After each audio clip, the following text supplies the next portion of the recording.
நாளை உன்னை கல்யாணம் பேசுவதற்காக பிள்ளை அகத்திலிருந்து வர இருக்கிறார்கள். நாம் அனைவரும் கூரேசர் அகத்தில் காலை பொழுதிலேயே இருக்க சொல்லி உத்தரவாகி உள்ளது. நீ இவ்வளவு நேரமாகியும் கோயிலே கதியென்று இருந்தால் நன்றாகவா இருக்கிறது?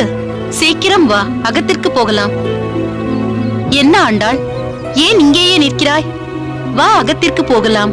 அம்மா, நாளை சம்பந்தம் பேசும்போது நானும் இருக்கத்தான் வேண்டுமா? இது என்னடி புதிதாய் கேட்கிறாய்? பிள்ளை அகத்திலிருந்து சொற்பமான பேர்கள் தான் வர இருக்கிறார்கள். அதுவும் பிள்ளையும் அவர் அப்பா அம்மா மற்றும் அவரது சகோதரிகள், அவ்வளவுதான். அவர்கள் உன்னை பார்க்க பிரியப்படுவார்கள் இல்லையா? அதற்காகவாவது நீ அங்கு இருக்கத்தான் வேண்டும். நீ சொல்வது சரிதான் என்றாலும் என்னுள் ஏதோ இனம் புரியாத பயம் பாடாய்படுத்துகிறதம்மா. சரியாக போயிற்று. இதுதான் உன் தயக்கத்திற்கு காரணமா? உன் பயம் சாதாரணமாக எல்லா பெண்களுக்கும் வரக்கூடியதுதான். இதைவிட பெரிய பயம் எப்படி உன்னை ஒரு நல்ல இடத்தில் பாணி கிரகணம் செய்து தரப்போகிறோமோ என்ற வகையில் நேற்று வரை எங்களுக்கு இருந்தது. இப்பொழுது இதோ இந்த பெருமாளின் கருணையால் கைகூடி வந்திருக்கிறது. அதனால் பயப்பட வேண்டிய எந்த அவசியமும் இல்லை. அனைத்தையும் இந்த பெருமாளின் பாதங்களில் சமர்ப்பணம் செய்துவிடு. சரியாக சொன்னீர்கள்.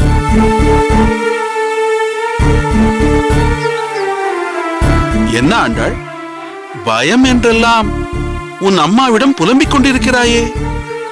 நீ மிகவும் தைரியமாக பெண்ணாக இருக்க வேண்டும் என்று ஏற்கனவே உன்னிடம் சொல்லியிருக்கிறேன் அல்லவா?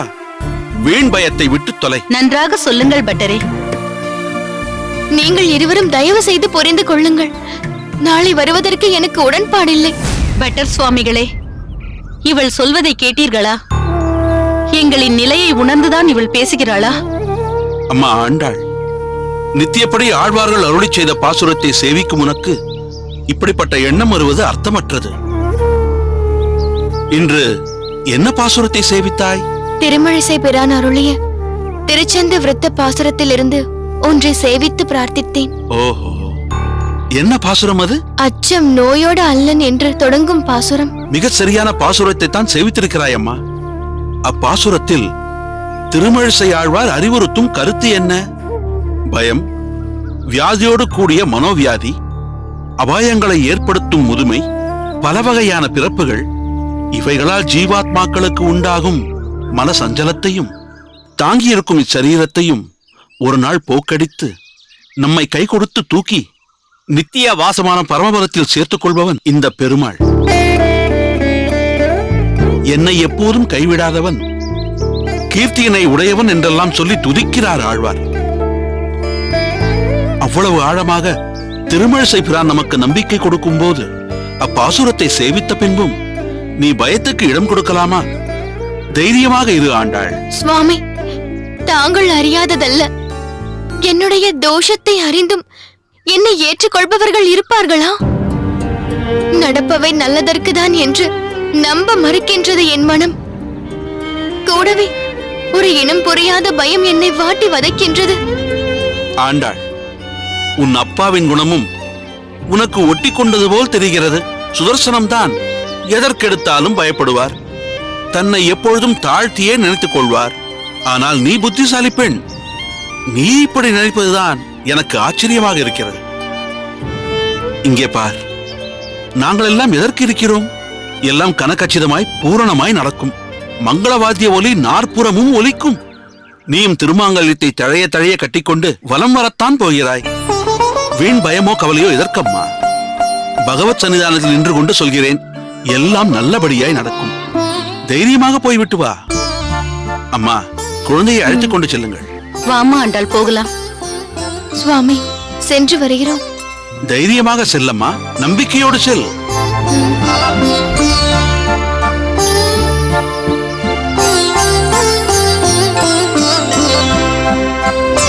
பெருமாளே, ஆண்டாளை சோரித்தது போதும்.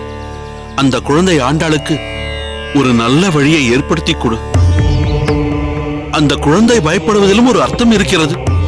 அது உனக்கும் தெரியும். ஆனால் அதை அர்த்தமில்லாமல் செய்வது உன் பொறுப்பு.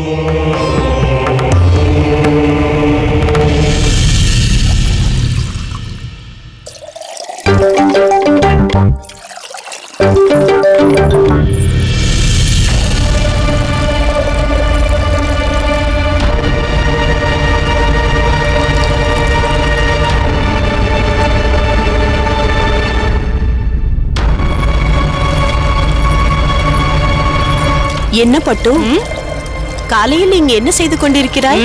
மாடு கறந்து கொண்டிருக்கிறேன். சரிதான். உன் குதர்க்கமான பேச்சிற்கு அளவே இல்லையா? வேடிக்கைக்காக. உன் வேடிக்கை எங்களுக்கு வாடிக்கையாகிவிட்டது. பிறகு என்ன கேள்வி இது? பார்த்தால் தெரியவில்லையா? பாலை சூடாற்றி கொண்டிருக்கிறேன்.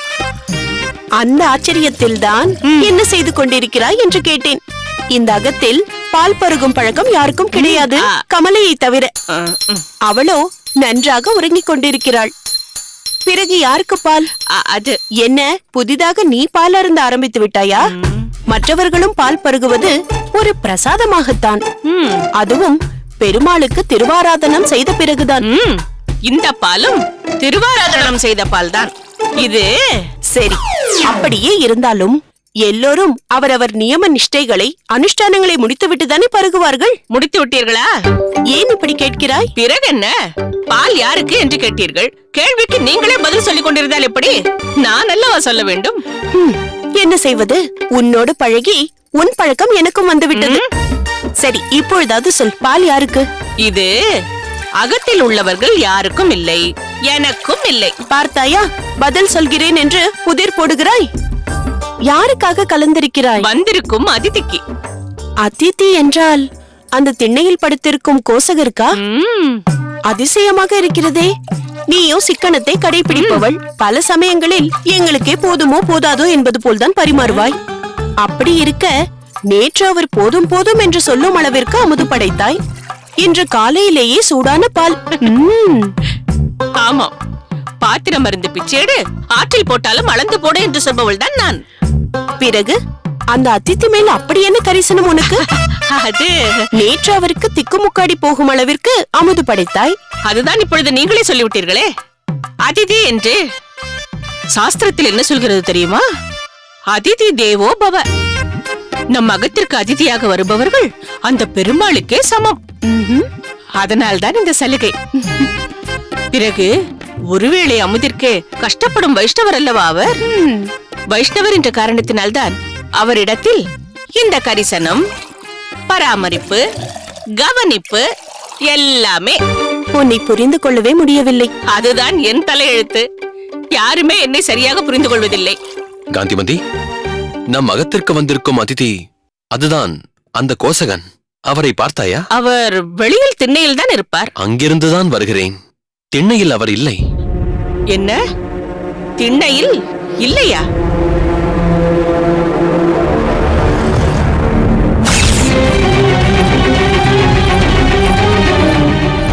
ஒருவேளை கோயிலுக்கு சென்றிருப்பாரோ? நான் அங்கிருந்துதான் வருகிறேன். விஸ்வரூப தரிசனம் கண்டு சேவித்து விட்டு வந்தேன். அவரை அங்கும் பார்க்கவில்லை. அருகே உள்ள புஷ்கரணியிலும் இருக்கவில்லை. கோயிலிலும் இல்லை, புஷ்கரணியிலும் இல்லை. பிறகு அவர் எங்குதான் சென்றிருப்பார்? என்ன குழந்தாய், என்ன வேண்டும்? அந்த பெரியவர் இந்த அகத்தை காண்பித்து இந்த ஓலைச்சுவடியை உங்களிடம் கொடுக்க சொன்னார். யார் சொன்னார்கள்?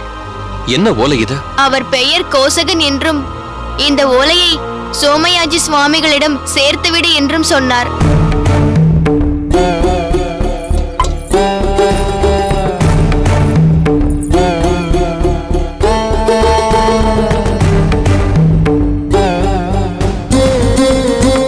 சுவாமி, சற்று உறக்கப்படியுங்களே. பெருமதிப்பிற்குரிய சோமயாஜி சுவாமிகள், ராமானுஜ சுவாமிகள் மற்றும் அகத்தில் இருக்கும் அனைவருக்கும் நமஸ்காரங்கள் பல. என்னை உங்கள் உறவினன் போல் பாவித்து உபசரித்து விருந்து வைத்ததை என் வாழ்நாள் முழுவதும் நினைவில் வைத்திருப்பேன். கோயிலில் பணிபுரிய எனக்கு ஒரு வாய்ப்பையும் ஏற்படுத்தியிருந்தீர்கள். உங்கள் உயர்ந்த மனதிற்கு என் இதயம் கனிந்த நன்றி. ஆனால் நான் தங்களிடம் வியாபித்தது போல் நான் ஒரு நாடோடி, தேசாந்திரி, மனம் போன போக்குபடி திரிந்து கொண்டிருப்பேன். ஒரே இடத்தில் உடலும் மனமும் நிலை கொள்ளாது. ஆகையால் நீங்கள் மனமுவந்து எனக்காக ஏற்படுத்திய வாய்ப்பை ஏற்றுக்கொள்ள முடியாத நிலையில் இருக்கிறேன். க்ஷமித்துக் கொள்ளுங்கள். ஓலையின் வாயிலாக உத்தரவு வாங்கிக் கொள்வது சற்று கடினமாகவும் அநாகரிகமாகவும் இருந்தாலும் எனக்கு மாற்று வழி தெரியவில்லை. ஸ்ரீபெரும்புதூர் எனக்கு சரிவராது. உங்கள் அனைவருக்கும் மீண்டும் என் நன்றியை தெரிவித்துக் கொள்கிறேன். நெடுந்தோறும் பயணம் செய்கிறேன், ஒருவரும் என்னை தேட வேண்டாம் என்று 2 அடியில் திருக்குறள் போல் எழுதி வைத்துவிட்டு போய்விட்டார்.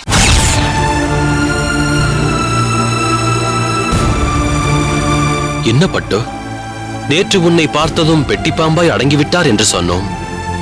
இன்று சென்று விட்டாரே. பெட்டியில் இருந்த பாம்பு ஓலை எழுதி வைத்துவிட்டு ஓடிவிட்டது. ஓலை எழுதி வைத்துவிட்டு ஓடுவது சிலர் சுபாவம். நல்ல வேளை நாம் அந்த அதிதியை சரிவர கவனிக்கவில்லையோ என்ற வேதனை எனக்குள் தோன்றியது. அது எப்படி இருக்க முடியும்? பட்டு அவருக்கு செய்த உபசரணை இதுவரை கண்டிராதது. சரி விடுங்கள். ஏதோ ஒரு அதிதி வந்தார், ஓர் இரவு இங்கு இருந்தார், சென்று விட்டார், அவ்வளவே. இதில் மேலே சிந்திக்க எதுவும் இல்லை. வாருங்கள்.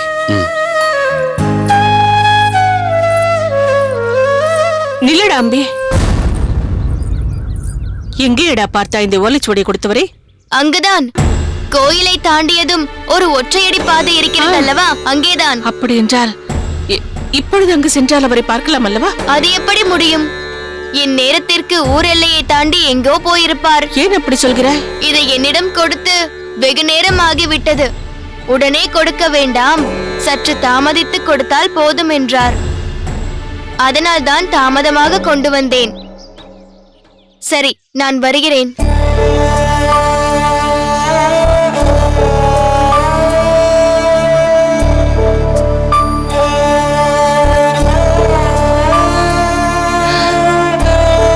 பாழாய் போனவன்.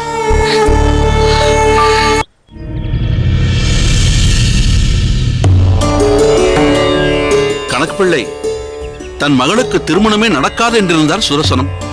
ஆனால் பெருமாளின் சித்தம் வேறு மாதிரி இருக்கிறது, பார்த்தீர்களா? ஆமாம் ஆமாம், எதிர்பார்க்காததை நடத்துவதுதானே அவர்கள் இல்லை. இதில் பாராட்டப்பட வேண்டியது கூரேசனும் அவனது தந்தையும் மட்டும் இல்லை, வேணுகோபாலையும் தான். யாருடைய கட்டாயத்தின் காரணமும் இல்லாமல் மனமுவந்து ஆண்டாளை கைப்பிடிக்க சம்மதம் தெரிவித்தது சாதாரணமான விஷயம் இல்லை. சரியாக சொன்னீர்கள். அவன் பங்கும் இதில் சமமானதே. எப்படியோ அந்த குழந்தை ஆண்டாளுக்கு ஒரு நல்ல வாழ்க்கை அமையப் போகிறது என்று நினைக்கும் போது மகிழ்ச்சியாக இருக்கிறது. அந்த பெருமாளையே வணங்கிக் கொண்டிருப்பவளுக்கு தக்க பரிசளித்து விட்டான் அந்த பரந்தாமன். சரியாக சொன்னீர்கள். அவர்கள் வருவதற்குள் அனைத்து ஏற்பாடுகளையும் செய்து வாருங்கள் வாருங்கள். என்ன நரசிம்மா, தலிகை எல்லாம் தயாராகிவிட்டதா? ஏனென்றால் ஒரு சடங்கு என்றால் பொதுவாக முதலில் முக்கியத்துவம் பெறுகிறது தலிகைதான். நன்றாக இருந்தாலும் எல்லோரும் அதை பற்றிதான் பேசுவார்கள். ருசிக்கவில்லை என்றால் அதை விட அதிகமாக பேசுவார்கள். எசமான், தளிகையை பற்றி தாங்கள் கவலை கொள்ள வேண்டிய அவசியமே இல்லை. பலதரப்பட்ட பதார்த்தங்களை நீங்கள் கூறியது போலவே செய்துள்ளேன். வேண்டுமென்றால் நீங்களே ருசித்து பாருங்கள், பிறகு பரிமாறுகிறோம். இல்லை, அதற்கு அவசியம் இல்லை. வணக்கம் ஏசம்மா. என்ன ஜெயராமா, இந்த காலை வைத்துக் கொண்டு அங்கும் இங்கும் விந்தி விந்தி நடந்து கொண்டிருக்கிறாய்? ஓரிடத்தில் அமர்ந்தபடியே பணிகளை மேற்பார்வை செய்யலாமே. அதற்கில்லை ஏசமான், உங்களிடம் ஒரு விஷயத்தை சொல்லிவிட்டு போகலாம் என்று வந்தேன். சொல்லு ஜெயராமா. இன்று கோயிலில் அன்னதானத்திற்கு சொல்லி இருக்கிறீர்கள் அல்லவா? ஆமாம், அதற்கென்ன? இங்கு என்ன தலிகை செய்திருக்கிறோமோ அவை எல்லாவற்றிலும் ஒரு பங்கு கோயிலுக்கும் அனுப்ப போகிறோம். இருப்பினும் ஒரு முறை தங்களிடம் கேட்டுவிட்டு பிறகு செய்யலாம் என்று வந்தேன். அடியேன் ஒருமுறை சொல்லிவிட்டால் அதில் எந்த மாற்றமும் இருக்காது. அடியேன் சொன்னபடியே செய். நல்லது எசமான். இந்த காலை வைத்துக் கொண்டு இவனும் ஓயாமல் வேலை செய்து கொண்டுதான் இருக்கிறான். எல்லாம் தங்கள் மீது இருக்கும் மரியாதை தான் எசமான். அது மட்டும் இல்லாமல் ஓடி ஆடி வேலை செய்தே பழக்கப்பட்டவன். திடீரென்று ஓரிடத்தில் உட்கார் என்றால் அவனால் எப்படி முடியும்?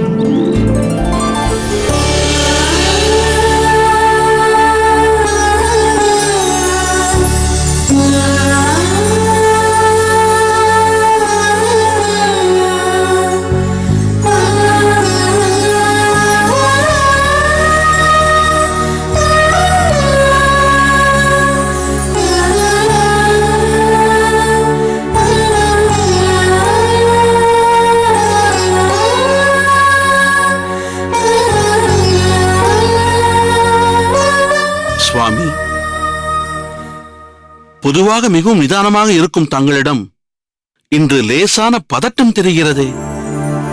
பதட்டம் என்று சொல்லிவிட முடியாது, ஒரு விதமான தவிப்பு என்பதுதான் உண்மை. அடியேன் எந்த சுபகாரியம் செய்தாலும் மனைவியும் துணைக்கு இருப்பது வழக்கம். அவள் இல்லாமல் இந்த அகத்தில் நடக்கும் முதல் பெரிய சடங்கு இது. அதுதான் இந்த தவிப்பிற்கு காரணம். உண்மைதான் சுவாமி. அது இருக்கட்டும், எங்கே சுதர்சனத்தை காணோம்? அவர் இன்னும் வரவில்லை என்று நினைக்கிறேன் சுவாமி. வரவில்லையா? அவரும் அவர் குடும்பத்தினரும் தானே பிரதானம். இன்னும் வரவில்லை என்று சொல்கிறீர்? எசமான், சுதர்சனம் ஐயாவும் அவருடைய குடும்பத்தினர்களும் வந்துவிட்டார்கள். அப்படியா? சரி, உன் மனைவி புனிதாவிடம் சொல்லி ஆண்டாளுக்கு ஆரத்தி எடுக்க சொல். உத்தரவு எசமான்.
அடியேன் அன்று உன்னிடம் சொன்னதை அடியேன் அன்றே மறந்துவிட்டேன், மன்னித்தும் விட்டேன்.